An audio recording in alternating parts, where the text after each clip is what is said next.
Commander Derot គឺជា Commander មួយដែលមានសមត្ថភាពឲ្យយើងហៅ Hero 5 កាក់បានលឿននិងច្រើនបំផុតបើធៀបនឹង Commander ផ្សេងៗនៅក្នុង Magic Chess Go-Go ចំណុចល្អរបស់ Commander ហ្នឹងគឺយើងអត់ខ្វះ Hero 5 កាក់លេងទេតែចំណុចអាក្រក់របស់ Commander ហ្នឹងវិញគឺពាក់ព័ន្ធជាមួយនឹងការជ្រើសរើស Synergy លេងវាពិបាកខ្លាំងមែនទែនឥឡូវសួរថាពិបាកវាពិបាកបែបណាពេលដែលយើងមាន Hero 5 កាក់សឹងទៅគ្រប់ Hero តែ Hero 5 កាក់ទាំងអស់វាអត់មាន Hero ណាមួយដែលវាមាន Synergy ជាន់គ្នាទេសិតតែ Synergy ផ្សេងគ្នាព្រោះ Synergy នីមួយៗចាំបាច់ត្រូវតែមាន Hero 5 កាក់តែមួយហើយ Synergy ខ្លះអត់មាន Hero 5 កាក់ទៀតដល់អញ្ចឹងវាពិបាកក្នុងការហៅ Synergy មែនទែនដល់អញ្ចឹងគ្នាយើងមិននិយាយចាំមិនយកតែ Hero ខ្លាំងហើយលេង Synergy ខ្លាំងហើយអា Hero ផ្សេងចោលហ្មងទៅឥឡូវខ្ញុំសួរវិញ Pro តាំងចិត្តថាយក Lancelot យកមកលេង Key Sin ហើយចុះបើសិនជាយើងប្រើ skill Derot ហើយ5-6 round អត់បាន Lancelot ផ្កាយ2តែបែរជាបាន Band ផ្កាយ2បែរជាបានបាដាងផ្កាយ2 Ruby ផ្កាយ2 Odette ផ្កាយ2ត្រូវលក់វាចោលមែនទាំងដែល Hero ទាំងអស់ហ្នឹងអាច carry game បានហ្នឹង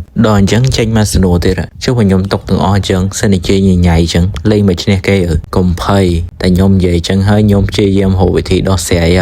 ហើយវិធីដោះស្រាយគឺងាយមែនទែនយើងគ្រាន់តែដកចេញនៅ Ruby Cloud និង Alpha បន្ថែមមកវិញនៅ Lucian Carry ហើយនឹង Julian យើងនឹងទទួលបាន9 Mystic Meow តាមពិតទៅបើធ្វើធំប៉ុណ្ណឹងវាអត់បាន9 Mystic Meow ទេតែសំខាន់យើងត្រូវផ្ទុះ Synergy ឲ្យ Ben Leonard Turnwell ដើម្បីមកគ្រប់9 Mystic Meow ខ្លាចអត់ហត់ខ្ញុំបញ្យល់អំពី skill ហើយបើខ្ញុំបញ្យល់អំពីរបៀបលេងតែលើកនេះខ្ញុំបញ្យល់របៀបលេងហើយបើខ្ញុំបញ្យល់ skill កុំឆ្ងល់មកវាជាប់មាត់ទេឥឡូវហ្នឹងយើងមកយល់ពី skill body rod វិញ skill របស់ Commander Derot សួរយល់ C Hero 4 កាក់បាន Hero 5 កាក់ C Hero 3 កាក់បាន Hero 4 កាក់ហើយ skill C ហ្នឹងយើងនឹងទទួលបានវាមួយបន្ទាប់ពីយើងលេងបាន3 round passive skill ពេល Commander Derot ឡើងផ្កាយ2កាន់តែ OP ពេលដែលយើង C Hero បាន2ការ C លើកទី3វានឹងឲ្យយើង2 Hero ដែលមាន synergy ដូចគ្នាទៅនឹង Hero ដែលយើង C អាហ្នឹងមិនទៅបើឆ្ងល់ទេហើយមើលលើវីដេអូកន្លែងហ្នឹងខ្ញុំស៊ី Yuzong វាមានកដាប់ដៃហើយនឹង Exorcy អញ្ចឹងខាង Exorcy ដែលថ្លៃជាង Yuzong មានតែ Ruby នឹងឯងហើយខាងកដាប់ដៃដែលថ្លៃជាង Yuzong គឺមានតែបាដាងនឹងឯងអញ្ចឹងហើយពេលដែលយើងស៊ីវា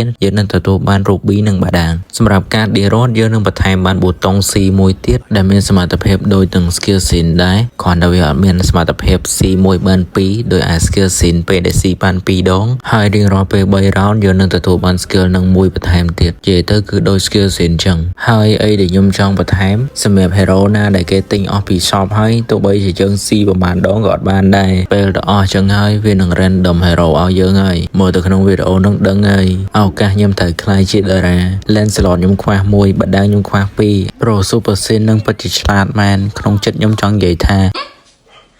ក៏ទួយតែម៉ែវាហើយអត់រៀបការងារធ្វើហ៎កូនមានសភៅ